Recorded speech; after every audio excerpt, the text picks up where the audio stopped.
तो कहानी की शुरुआत में हमें बताया जाता है कि कई साल पहले दुनिया पर देवताओं और राक्षसों का राज हुआ करता था, जिनमें से एक देवता ज़्यूस के बेटे परस्यूस ने क्रैकन नाम के एक खतरनाक राक्षस को मारकर इंसानों की रक्षा की थी। पर अब वो एक आम इंसान की तरह जिंदगी जी रहा था, जो कि उसने खुद चुनी थी। हालांकि उसके पिता ज़्यूस ने उसके सामने देवता बनने का प्रस्ताव रखा, लेकिन परस्यूस ने अपने पिता के इस प्रस्ताव को ठुकरा दिया। यहाँ तक कि उसने इंसानों की ही तरह कई कठिन परिस्थितियों का सामना भी किया, जिस बीच बीतते हुए समय के साथ किस्मत ने उससे उसकी वाइफ को भी छीन लिया, जिसकी आखिरी इच्छा थी कि परस्यूस उनके बेटे को एक देवता या योद्धा बनाने के बजाय एक आम मछुआरा ही बनाए, क्योंकि इस तरह से ही परस्यूस और उसका बेटा खतरों से दूर रहेंगे। इसलिए उसने कभी भी अपने पिता यानी कि ज़्यूस को याद नहीं किया। साथ ही वो अपने बेटे के साथ एक आम मगर खुशहाल जिंदगी जी रहा होता है। मगर एक दिन परस्यूस से मिलने के लिए ज़्यूस खुद आते हैं, क्योंकि उन्हें परस्यूस की मदद की सख्त जरूरत थी। वो उससे कहते हैं कि लोगों ने अब देवताओं को पूजना बंद कर दिया है, जिस कारण देवताओं की शक्तियां दिन प्रतिदिन कम हो रही हैं, और जैसे जैसे देवता कमजोर होते जाएंगे उसी तरह उनकी बनाई सारी चीजें या रचनाएं भी नष्ट हो जाएंगी। अब जब ज़्यूस परस्यूस से ये सब कह रहे होते हैं, तभी अचानक से वहाँ पर हल्का सा भूकंप आता है, जिसे देखकर परस्यूस समझ जाता है कि ये टार्टर्स की दीवारें कमजोर होने के कारण हो रहा है, जो कि असल में एक ऐसी जेल है जहाँ पर कई सारे खतरनाक और विशाल दैत्य कैद हैं, जिनमें से एक ज़्यूस के पिता क्रोनोस भी हैं। यहाँ ज़्यूस परस्यूस से बोलते हैं कि दिन प्रतिदिन टार्टर्स की दीवारें कमजोर होकर टूटती जा रही हैं, और अगर टार्टर्स तबाह हो गया तो क्रोनोस आजाद होकर पूरी दुनिया को खत्म कर देगा। साथ ही अगर लोग ऐसे ही देवताओं को भुला देंगे तो हम भी पहले की ही तरह अमर नहीं रह पाएंगे, मतलब कि अब हमारी भी मौत हो सकती है। जो सब बातें सुनकर परस्यूस उनसे पूछता है कि आखिर वो उसे ये सब क्यों बता रहे हैं, ये तो देवताओं की समस्या है। इस पर ज़्यूस बोलते हैं कि क्रोनोस को रोकने के लिए उन्हें उसकी मदद चाहिए, जिसके लिए परस्यूस इनकार करके उन्हें वहाँ से चले जाने के लिए कहता है, क्योंकि वो नहीं चाहता था कि वो और उसका बेटा इन सब मुसीबतों में फंसे। जो बात सुनकर ज़्यूस भी उदास मन से चुपचाप वहाँ से चले जाते हैं। अब इसके बाद ज़्यूस अपने भाई पोसाइडन और उसके बेटे एरीस के साथ अंडरवर्ल्ड में अपने तीसरे भाई हेडिस से मिलने के लिए जाते हैं, ताकि उसकी शक्तियों की मदद से तीनों भाई टार्टर्स की दीवारों को टूटने से बचा सकें। लेकिन हेडिस उनका साथ देने से इनकार कर देता है, और यहाँ वो एरीस के साथ मिलकर ज़्यूस और पोसाइडन पर हमला कर देता है, जिससे हम समझ पाते हैं कि पोसाइडन का बेटा एरीस भी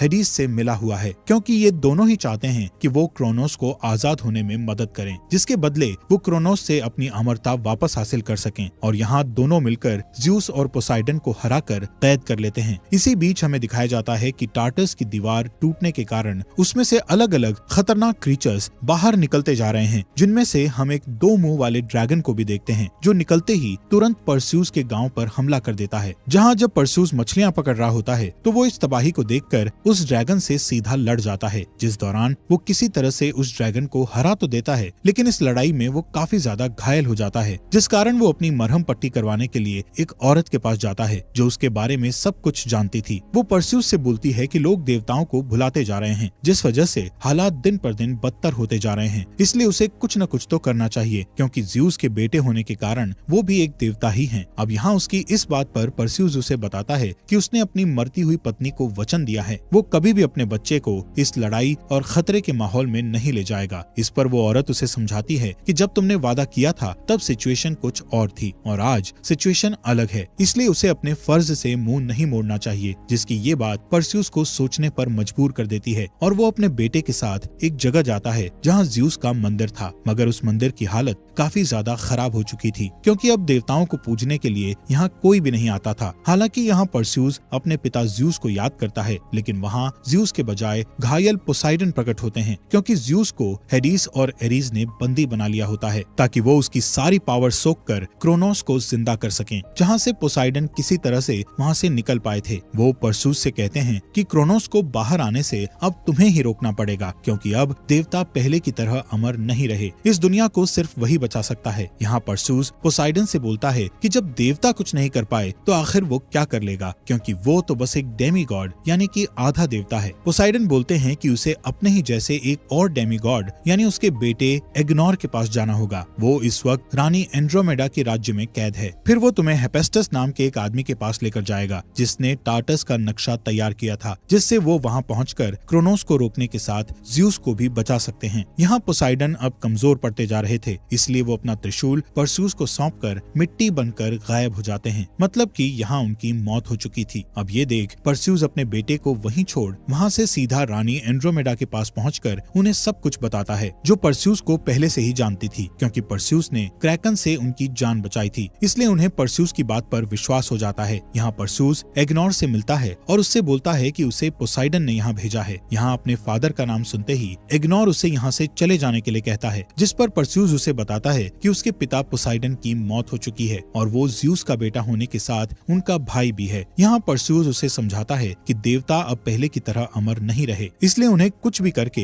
ये सब कुछ रोकना होगा, जिसके लिए वो उन्हें हेफेस्टस नाम के आदमी के पास ले चले। अब यहाँ अपने फादर की मौत की खबर सुनकर एग्नोर उसकी बात मान जाता है। फिर रानी एंड्रोमेडा, एग्नोर और परस्यूस कुछ सिपाहियों समेत हेफेस्टस को ढूंढने निकल पड़ते हैं, जो कि एक अनजान आइलैंड में रहता है। अब इस सफर के दौरान एग्नोर परस्यूस से शेयर करता है कि हेफेस्टस भी असल में उनके फादर्स की तरह ही एक देवता था, जिसने पोसाइडन, हेडिस और ज्यूस के हथियारों को अपने हाथों से बनाया था, जिन्हें अगर मिला दिया जाए तो वो एक ऐसा शक्तिशाली हथियार बन जाता है जिसकी मदद से क्रोनोस जैसे ताकतवर दैत्य को भी मारा जा सकता है। दरअसल हेफेस्टस खुद भी एक देवता था, जिसकी शक्तियां ज्यूस और पोसाइडन ने उससे छीन ली थी, क्योंकि उसने एक समय पर हेडिस की मदद की थी, जिस कारण अब वो लोगों की नजरों से दूर एक अनजान आइलैंड पर आम इंसानों की तरह जिंदगी बिताता है। अब जल्द ही ये लोग उस आइलैंड पर पहुंच जाते हैं, लेकिन हेफेस्टस तक पहुंचने के लिए इन्हें एक घने और विशाल जंगल से होकर गुजरना था, जहां परस्यूस देखता है कि उस जगह काफी सारे ट्रैप्स या फंदे लगे हुए हैं, जिनमें से एक में एग्नोर गलती से फंस जाता है और उसके फंसते ही कोई उसे अपनी तरफ खींच लेता है, जिसे परस्यूस बचाने के लिए उसके पीछे भागता है कि तभी उसकी तरफ कोई एक पेड़ की डाल फेंकता है, जिससे परस्यूस बाल बाल बचता है। और तभी अचानक से उसके सामने बहुत ही विशाल एक आंख वाला दैत्य आता है, जिन्हें इस मूवी में साइक्लॉप्स बोला गया है, जो कि इतना बड़ा था कि वो किसी भी इंसान को मच्छर की तरह मसल दे। लेकिन परस्यूस उससे बहादुरी से लड़ने लग जाता है और फिर वो किसी तरह से उस साइक्लॉप्स को नीचे गिराने में कामयाब हो जाता है। फिर वो उसके ऊपर चढ़कर उसे पोसाइडन के दिए हुए त्रिशूल से मारने के लिए बढ़ता है, मगर तब तक वहाँ और कई साइक्लॉप्स आ गए थे, जो कि जब परस्यूस के हाथों में वो त्रिशूल देखते हैं तो वो सभी उसके सामने अपने घुटने टेक देते हैं। साथ ही वो एग्नोर को आजाद करने के साथ उन्हें हेफेस्टस तक पहुँचने का रास्ता भी बताते हैं, जहाँ पहुँचकर परस्यूस हेफेस्टस से सब कुछ बता देता है। जो बात जानकर हेफेस्टस बोलता है कि अगर क्रोनोस आजाद हो गया तो ये पूरी दुनिया तहस नहस हो जाएगी। यहाँ परस्यूस उनसे बोलता है कि आपने ही देवताओं के 3 सबसे शक्तिशाली हथियार बनाए हुए हैं, जिसकी मदद से पहले भी क्रोनोस को हराया जा चुका है, इसलिए अगर वो उनका साथ दें तो इस मुसीबत का सामना कर सकते हैं। पर हेफेस्टस का कहना था कि वो अब एक आम इंसान है, उसकी शक्तियाँ उसके पास नहीं है, भला वो क्या ही कर लेगा। तो उसकी इस बात पर एंड्रोमेडा उसे हिम्मत देते हुए बोलती है कि एक आम इंसान नामुमकिन को भी मुमकिन कर सकता है। इसलिए हेफेस्टस इनकी मदद करने के लिए तैयार हो जाता है, क्योंकि उसने टार्टस के साथ अंदर के कैद खाने को भी बनाया होता है, तो उसे एक सीक्रेट रास्ता पता होता है, क्योंकि उस वक्त उसने खुद बाहर से टार्टस में दाखिल होने के लिए एक सीक्रेट रास्ते का निर्माण किया था, जो कि एक भूल भुलैया से होते हुए जाता है। हेफेस्टस बताता है कि जरूर उन्होंने हेडिस को टार्टस के बीचों बीच कैद किया होगा, ताकि क्रोनोस आसानी से उसकी शक्तियाँ खींच सके, जो बात सही भी होती है। फिलहाल जब ये लोग उस भूल भुलैया की तरफ जा रहे होते हैं तो वहाँ पर इनका रास्ता रोकने के लिए एरिस आ जाता है। अब क्योंकि इनके साथ एंड्रोमेडा के कुछ सिपाही भी थे, तो उन्हीं में से किसी ने एरिस की प्रार्थना की होगी, क्योंकि वो असल में युद्ध का देवता है, जिस कारण वो यहाँ ऐसे अचानक प्रकट हो गया। और अब एरिस इन सभी को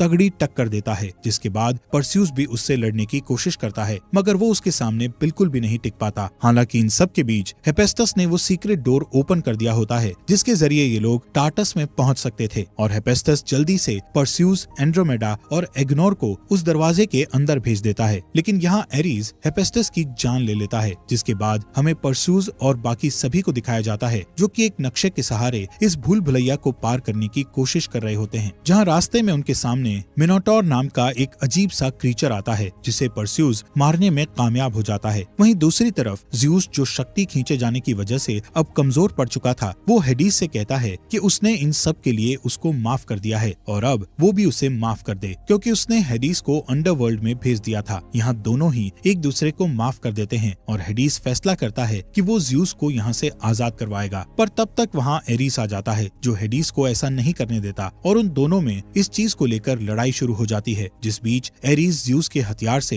हेडिस को मारने जाता है, लेकिन ज्यूस उस हथियार को निष्क्रिय कर देता है। दरअसल उससे तभी किसी को मारा जा सकता है जब ज्यूस खुद चाहे। अब क्योंकि यहाँ ज्यूस ने हेडिस का साथ दिया था, इसलिए वो एरिस से लड़ने लग जाता है और दोनों लड़ते लड़ते नीचे गिर जाते हैं, जिस दौरान भूल भुलैया को पार करके परस्यूस भी वहाँ पहुँच चुका था। पर ज्यूस को क्रोनोस की कैद से छुड़वाना आसान नहीं था और अब तक काफी देर भी हो चुकी थी, क्योंकि क्रोनोस ज्यूस की सारी शक्तियां सोखने के बाद आजाद होने वाला था। इसी बीच वहाँ हेडिस पहुंचकर परस्यूस की ज्यूस को छुड़वाने में मदद करता है। तभी वहाँ एरिस फिर से आ जाता है, जिसका एक बार फिर से परस्यूस से सामना होता है और इस बीच दोबारा से परस्यूस एरिस के सामने बिल्कुल भी नहीं टिक पाता, जहाँ हेडिस उसकी मदद करने की कोशिश करता है। इसी दौरान क्रोनोस भी आजाद हो जाता है, जो देख परस्यूस अपने साथियों और ज्यूस को लेकर वहाँ से निकलने की कोशिश करता है। इसलिए एरिस, जिसने लड़ाई के दौरान पोसाइडन का त्रिशूल परस्यूस से छीन लिया था, उससे वो ज्यूस के पीठ पर वार करता है, जिससे ज्यूस घायल हो जाता है। इसलिए वो यहाँ से तुरंत निकलने के लिए हेडिस और पोसाइडन के हथियार को मिलाकर एक पोर्टल जैसा ओपन करके सीधा एंड्रोमेडा के राज्य में पहुँच जाता है, जहाँ अब कभी भी एरिस और क्रोनोस का हमला हो सकता था। इसलिए एंड्रोमेडा अपनी पूरी सेना को इस लड़ाई के लिए तैयार करती है, मगर क्रोनोस को सिर्फ उन 3 हथियारों को मिलाकर ही मारा जा सकता था, जिनमें से 2 तो परस्यूस के पास होते हैं, पर जो ज्यूस का हथियार था वो इस वक्त एरिस के पास था। इसलिए परस्यूस टेलीपैथी के जरिए अपने भाई एरिस से संपर्क करता है और उसे लड़ने की चुनौती देता है, ताकि ये पता लग सके कि उनमें से बेहतर कौन है, जिसके लिए वो एक मंदिर में जाता है और कुछ देर बाद वहाँ एरिस भी पहुँच जाता है। फिर उन दोनों में एक जोरदार लड़ाई शुरू हो जाती है। वहीं इधर रानी एंड्रोमेडा और एग्नोर सेना के साथ उन सभी शैतानों का सामना कर रहे होते हैं जो टार्टस से क्रोनोस के साथ आजाद हुए थे। और तभी इसी बीच वहाँ क्रोनोस आ जाता है, जो जिधर भी जा रहा था वहाँ सब कुछ खत्म होता जा रहा था। उसके सामने टिकना किसी के लिए भी नामुमकिन साबित हो रहा था। इसी दौरान ज्यूस से मिलने के लिए हेडिस आता है। वो उससे कहता है कि हमें मिलकर क्रोनोस को कुछ देर तक रोकना होगा, ताकि परस्यूस को कुछ देर और समय मिल जाए। और इतना कहने के बाद हेडिस ज्यूस को अपनी आधी शक्तियाँ दे देता है, जिससे अब वो पहले की ही तरह हो जाता है। लेकिन अब भी दोनों सिर्फ क्रोनोस को कुछ देर तक रोक सकते थे, मार नहीं सकते थे। जो बात जानते हुए भी वो क्रोनोस का अपनी शक्तियों से मुकाबला करने लगते हैं, जिसने चारों तरफ तबाही मचाई हुई थी। साथ ही ज्यूस की शक्तियाँ खत्म होती जा रही थी, जिस कारण वो एक बार फिर से घायल हो जाता है। वहीं दूसरी ओर परस्यूस भी ज्यूस के हथियार की मदद से एरिस को मारने में कामयाब हो गया था और अब वो बिना देरी किए पोसाइडन, हेडिस और ज्यूस के हथियार को मिलाकर एक नया हथियार बनाता है, जिससे क्रोनोस को मारा जा सकता था। इसलिए तुरंत वो अपने उड़ने वाले घोड़े पर बैठकर क्रोनोस को मारने की कोशिश करता है, जो काम इतना आसान नहीं था। लेकिन वो क्रोनोस के वार से बचते हुए उसके मुंह के अंदर जाकर उस हथियार से सीधा उसके दिल पर वार करता है, जिससे क्रोनोस एक विस्फोट के साथ खत्म हो जाता है और उसमें से परस्यूस बाहर निकलता है, जो सबसे पहले हेडिस के पास जाता है। वो उससे कहते हैं कि अब उनका आखिरी समय आ चुका है और अब इसी के साथ देवताओं का भी समय खत्म हुआ। जिस चीज पर परस्यूस बोलता है कि क्या हेडिस भी अपनी शक्तियों की मदद से आपको बचा नहीं सकते, तो जवाब में ज्यूस बोलता है कि उसने एक बार ये काम पहले ही कर दिया है, अब वो भी कुछ नहीं कर सकता।